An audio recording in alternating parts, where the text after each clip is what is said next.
October 1975. Australia is being drawn relentlessly into a constitutional twilight zone. We have now the highest unemployment since the Great Depression, the worst prolonged inflation in our history. So let there be no mistake. The opposition will block our budget. But this government will not be held to ransom. We were elected for 3 years, and we will serve for 3 years.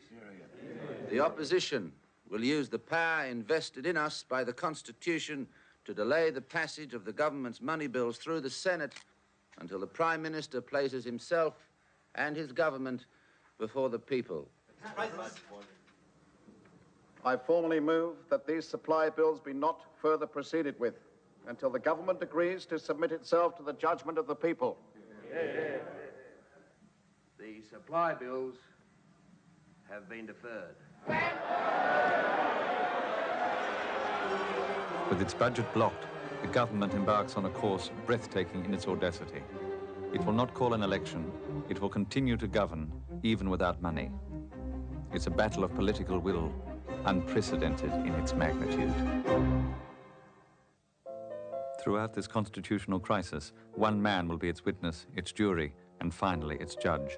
That man is His Excellency Sir John Robert Kerr, Governor-General of Australia, Knight of the Order of Australia, Knight Grand Cross of the Order of St Michael and St George, Knight Grand Cross of the Royal Victorian Order, Queen's Counsel.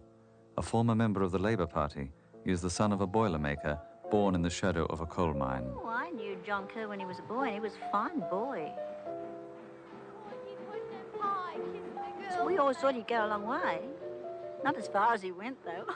2 years after the events of November 1975, the Queen would grant Sir John a coat of arms. Its motto, independence under law. There are those who will say in the bitter years ahead that John Kerr was a traitor to his origins. Oh, Balmain was the real working class suburb. Everybody was a unionist, everybody knew everybody else, and we had a great respect for each other as workers.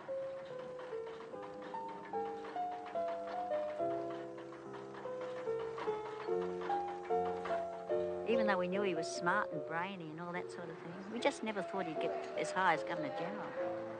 Marvellous position to get to, isn't it? At 8 p.m. on October the 16th, 1975, the Governor-General is about to host a vice-regal reception for the Prime Minister of Malaysia.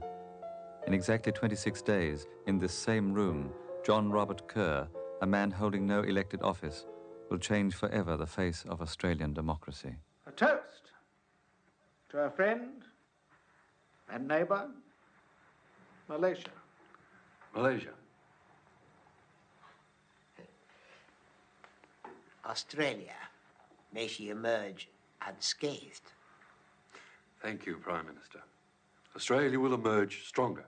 Never again will a Senate dare to defer a government's money bills. But what if the opposition insists? It will profit them nothing. The government survives for so long as I have a majority in the People's House. And when the money runs out, the government's facing bankruptcy, what then? Let Mr. Fraser explain it. It'll be on his head. Yes, Sir John. Well, that's a few weeks away. A lot could happen. I agree, but assume it doesn't.